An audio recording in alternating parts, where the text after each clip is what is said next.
Welcome to the bold analysis, ladies and gentlemen. How did the Ministry of Education spend 800 million in a school feeding program, but out of the 800 million, 2 million went for salt? 2 million for salt?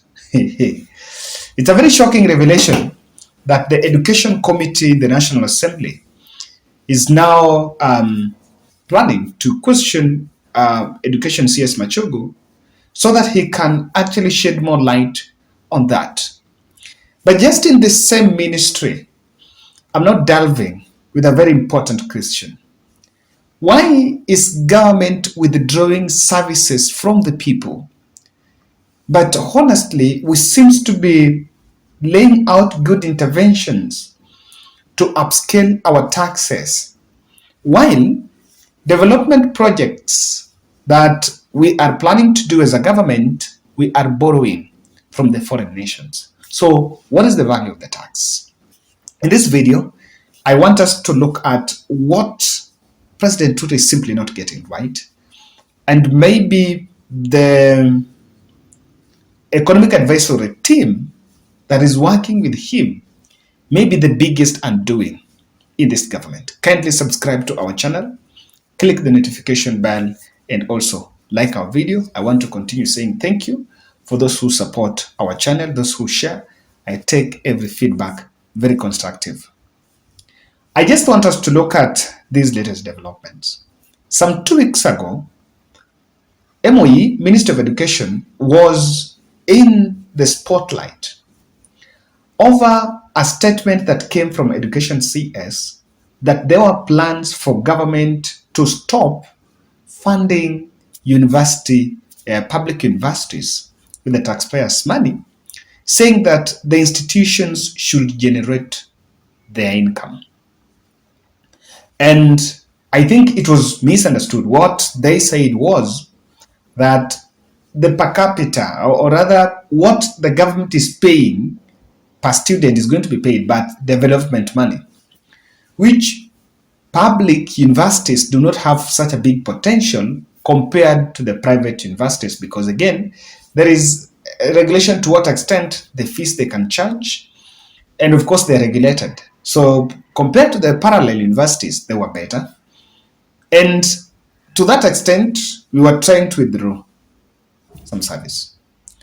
Unga subsidy that had kept this country afloat for some time, and it was an intervention by former President Uhuru Kenyatta to cushion Kenyans from the soaring prices of the unga. We also scrapped, not to mention about the fuel. We are upscaling the potential of 2 schemes, NSSF and NHIF, in broadening our savings pool.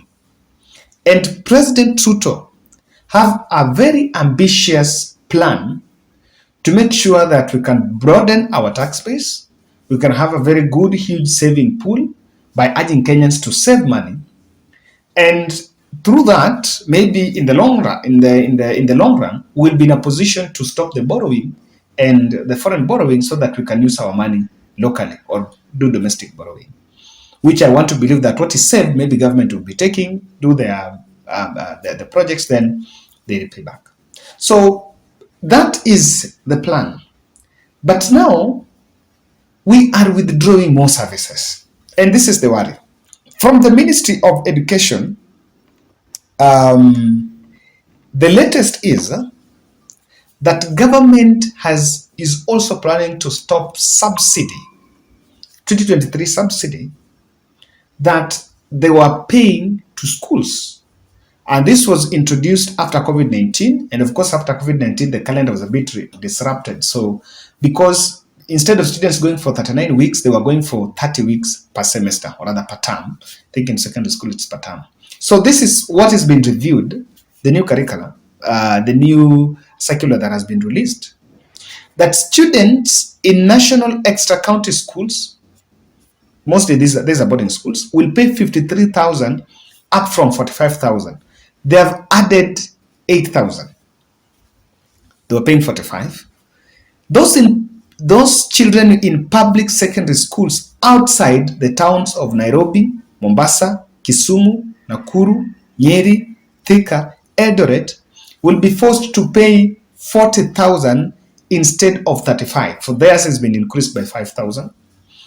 Then equally children in special needs secondary schools will pay 12,000 from 10. So what has been reduced? You know, one thing I'm saying this. Increasing 8,000 to a parent is not a joke.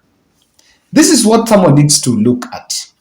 There are parents that may have like 5 children, or not even 5 children. Let's say you have 3 children. For example, I just want to use my case. I have siblings, and I also have the extended family. So the dependency ratio is high. Apart from paying fees for your sister or your brother, you also support others. There are also other extended family.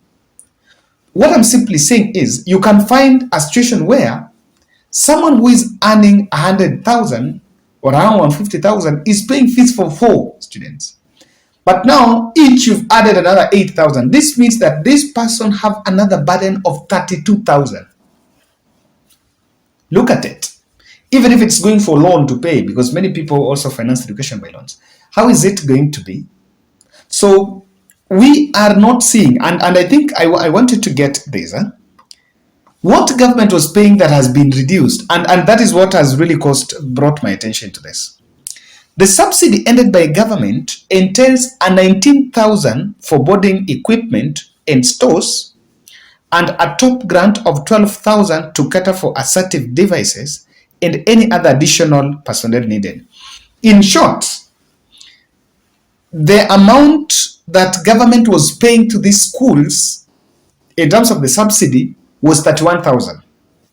Then you are telling parents that the fees has been reviewed upwards by only 8,000, 5,000. What is it going to be? We are giving the operators, principals, and heads of schools a very lucrative opportunity to charge exorbitant fees from the parents. Charge parents exorbitant fees. And we may not have that regulation because it makes no sense. If you are paying 19,000, if you are giving a subsidy of 32,000 total, the 12,000 for, especially for the boarding, stores and equipment, and the 12 for cater for assertive devices, especially those who are not. So, if 31,000 you are helping, Sasa you withdrew that 31,000. Then you are saying that from the school fees, let it be added by 8,000. What are you saying? That even apart from what ministry is charging, parents will have to dig deeper to cater for the 32,000 that we withdrew. So that is why I looked at this, and I think the ministry needs to relook it so that if they are going to remove the subsidy, it should not be disruptive of the way things are. Or are we going to kill the future of boarding schools? Is it a conversation that maybe we should have now? Because previously, government had subsidized the fee for 2021, 2022. They had reduced it. Even if, leave alone reducing the fees that parents are paying. If you remove, they reduced the fees, but they were paying the subsidy. So the subsidy that they have removed from the schools, the parent is going to take care of it. So where are the schools going to get the extra 1,000 to pay the extra personnel? For example, in school, you have to pay the soldier, you have to pay the messenger, you have to pay the driver, you know, there are other people, and in boarding schools, security is not one person. Security is maybe 10 or even 5 or even 4. You have people who cooks. You have cooks. So where is the principal going to get this money? The principal is going to ask the parent to dig deeper. Aren't we seeing this, or do we have safeguards that shall protect the parent from an exorbitant school proprietor? I need to make this clarification that capitation per student is not touched. So what the student is getting, ile yenye government alipia kila student is there. What they're simply doing, and I can promise the universities, they're coming for you. They are coming for you. If they've gone to second and the boarding schools, wameshatoa development fees, and of course boarding fees seems to be very helpless. So what stops the universities? They are coming for you. Question: who is really calling the shots? Why are we withdrawing the services? Because these are the services to the people. And if I look at it this way, that could it be that bottom-up policies that are supposed to be in conformity with the bottom-up economic model are leaving out the middle class? Middle out. Someone who is paying school fees for 50,000 is a bit of a middle class. Yes, maybe medium or middle somewhere. Lower middle, there is upper band, there's lower middle. Can be lower middle or middle. That we seem to be targeting so much on Mama Mboga, and we're not talking about the middle class. I pointed out in one of my analysis that the hustler was not well defined, and the bottom-up economic model, we do not have middle out. In US, we have bottom-up, middle out. Do we have the middle out? I am not saying. We are borrowing loans to come and fund multi-billion projects, which the circulation of the loan, even though it will help the hustler kidogo, but because they are big loans from foreign countries, mostly those countries, people who are doing those projects are engineers from those countries. So the top is sorted. Middle is getting some manual jobs. A teacher cannot go to Thiba Dam and get a job there. Of course. So the only way to cushion the middle class is to offer these essential services. The only way, because the person who is having a school in secondary school is a doctor somewhere, who is being paid by government, is a civil servant, is a chief. So we are not taking care of the middle class, totally out. And I think that's something that should worry the president. Are we really not looking into it? And the tragedy that will befell William Ruto is Ruto's interventions will not be felt by the people. Umetoa kazi mtaani, that was helping kijana mdogo, that was helping the hustler. Sasa, the teacher and the doctor and the chief and the civil servant and me, who was paying fees, you've also now removed the subsidy. Okay. The same thing is also happening. Some people have kids in secondary school and also have kids in university. But they go to the comment section and tell us, what is your dependency ratio? What is your dependency burden? What kind of burden how do you share it, even if you don't share it in terms of cost? So that really, I don't speak from a point of not talking to what really matters. We are not getting something right here. On this one, we are not really getting it right. Kenyans will not have what is called tax patriotism. I've always said, if you want to collect taxes, it's not about the police. It's not about having KRA to run after people. KRA will run after the big shots, the big companies, yes. But for Mama Mboga, for the people that we target, the butchery people, the people we target, for them to give taxes, it needs patriotism. I've seen in the streets, wakiona watu wa Kanjo wanakuja, they just close and Kanjo goes and they come back. But if there is that patriotism and people feel like, okay, this is me, mtu atasimama mtu atakama atatoa kidogo. We are not going to have that tax patriotism because even the tax collector is not feeling the tax. He's not feeling that, oh, hii pesa inanisaidia, because sasa hata yeye mwenyewe huyo Kanjo, huyo polisi analipa fees na umemwongezea. Actually, Kenyans may not embrace tax patriotism. I can tell you, William Ruto, and I can tell people that are on this policy that you will not upscale taxes by punitive policies or by sending the police to the people. It will just need tax patriotism. And what people must feel parts of the government. Then my big question is this: how are we funding subsidy programs? For UNGA, were we funding it by taxpayers' money? Yes.